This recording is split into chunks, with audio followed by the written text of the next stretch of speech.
اور اس زندگی سے پہلے ہم ہزاروں سال تک روح کی کیفیت میں رہے، پھر یہ دنیا کی زندگی ملی، پھر قبر کی زندگی، ہزاروں سال ہمیں قبر میں رہنا ہے، پھر حشر کا 50,000 سال کا دن ہے، پھر میزان عدل ہے، اور پھر اچھوں کو جنت اور بروں کو جہنم۔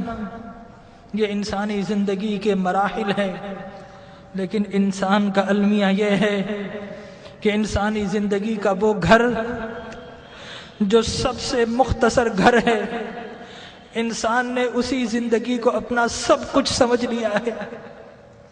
ہم اس زندگی کے لیے گھر چھوڑنا پڑے تو گھر چھوڑتے ہیں، شہر چھوڑنا پڑے تو شہر چھوڑ دیتے ہیں، وطن چھوڑنا پڑے تو وطن چھوڑ دیتے ہیں، والدین کو چھوڑ دیتے ہیں، اولاد کو چھوڑ دیتے ہیں کہ یہ زندگی اچھی ہو جائے۔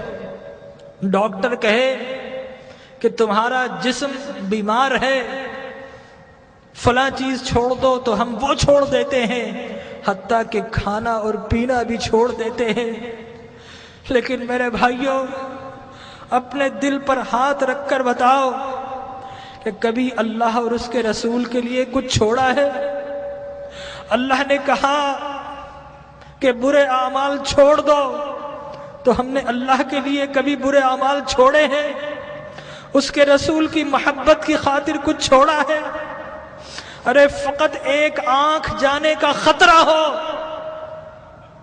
تو ہم ڈاکٹر کے پاس ساری جمع پونجی دے دیتے ہیں، ڈاکٹر کو پیش کر دیتے ہیں، اور وہ رب کہ جس نے بغیر کچھ لیے آنکھ دی، ناک دیا، کان دیے، جسم و جان دیے، گھر بار دیے، عزت و آبرو دی، جس نے مال و دولت دیا، کیا ہم نے اس رب کی بارگاہ میں کبھی کچھ پیش کیا ہے؟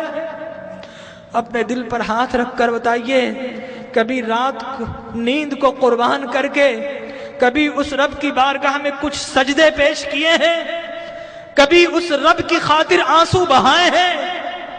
ارے اس دنیا کو سب کچھ سمجھنے والوں، اس دنیا کو بڑا ہم سجاتے ہیں، گھر میں رنگ و روغن کرتے ہیں، فانوس لگاتے ہیں، وائٹ واش کرتے ہیں، قیمتی گدے اور قیمتی سامان سے اپنی زندگی کو آرام پہنچاتے ہیں، لیکن یاد رکھیے کہ یہ زندگی 60-70 سال کی زندگی ہے۔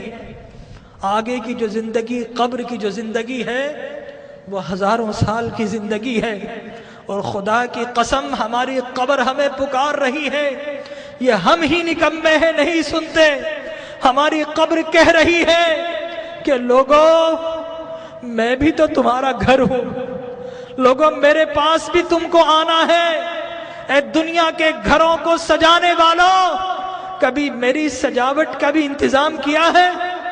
اگر نہیں کیا تو یاد رکھو کہ میں اندھیرا گھر ہوں، میرے پاس روشنی نہیں ہے، میرے پاس آؤ تو روشنی کا انتظام کر کے آنا، میرے پاس آؤ تو چراغ لے کر آنا۔ ارے میں تو لوگوں کی پسلیوں کو بھیج دیتی ہوں، میرے پاس تو ڈسنے والے سانپ اور بچھو ہیں، میرے پاس تو اندھیرے ہیں۔ ہماری قبر پکار رہی ہے کہ لوگوں میرے پاس تو سنگریزے ہیں، میرے پاس تو تعفن ہے، پیپ ہے، پس ہے، میرے پاس آؤ تو انتظام کر کے آنا۔ خالی ہاتھ آئے تو پھر بڑا پچھتاؤ گے، میرے پاس آؤ تو ایک اعمال کا دیا ہاتھ میں لے کر آنا۔ لیکن ہمارا المیہ یہ ہے کہ ہم قبر کی پکار سننے کو تیار نہیں ہیں۔ جو بڑے ہیں وہ اپنے کاروبار میں مست ہے، جو جوان ہیں اپنی جوانی کی مستی میں مست ہیں، اس دنیا کی رنگینیوں میں مست ہیں، اور جو چھوٹے ہیں انہیں کوئی بتانے والا ہی نہیں ہے کہ اس دنیا کے بعد ایک اور دنیا بھی ہے، اس زندگی کے بعد ایک اور زندگی بھی ہے۔ بتائیے، اگر آپ سے کوئی کہے کہ دیوار کے پیچھے کوئی گن لے کر کھڑا ہے تو آپ جائیں گے؟ اگر کوئی کہے آپ سے کہ اس جہاز میں مت بیٹھو، یہ کریش ہونے والا ہے، آپ کبھی نہیں بیٹھیں گے، الٹ ہو جائیں گے۔ تو وہ موت کہ جس کا کوئی انکار نہیں کر سکتا، کیا ہمیں اس موت کے لیے الٹ نہیں ہونا چاہیے؟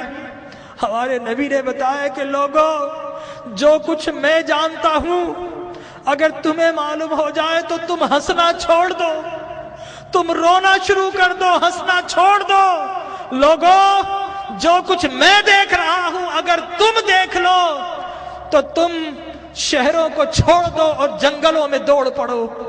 تو آج کی رات ہمیں اپنے رب کو منانا ہے۔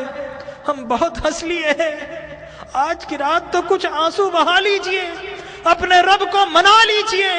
ارے اللہ کے انبیاء کو دیکھیے، یحییٰ علیہ السلام بچے ہیں، 6-7 سال کے ہیں، زارو قطار روتے تھے، بے ہوش ہو جایا کرتے تھے۔ ایک روز اپنے گھر سے نکل گئے، غاروں میں چلے گئے، ماں باپ ڈھونڈ رہے ہیں، لوگوں سے پوچھتے ہیں 7-8 سال کا بچہ ہے، کسی نے دیکھا؟ ایک چرواہا کہتا ہے کہ بچہ تو نہیں دیکھا، ہاں اس غار سے رونے کی آواز آ رہی ہے، 3 دن سے کوئی رو رہا ہے اور اس کے رونے سے ہماری بکریوں نے کھانا اور پینا چھوڑ دیا ہے۔ ماں باپ اندر جاتے ہیں، دیکھتے ہیں اللہ کے نبی یحییٰ رو رہے ہیں۔ ماں کہتی ہے کہ بیٹا اب تو چلو، اب تو رونا بند کر دو۔ اللہ کے نبی یحییٰ فرماتے ہیں اماں، عذاب قبر سے بچنے کی ضمانت آپ دے دو اور رونا میں چھوڑ دیتا ہوں۔ اللہ اکبر۔ تو آج کی رات اپنے رب سے عذاب کی پناہ مانگنی ہے۔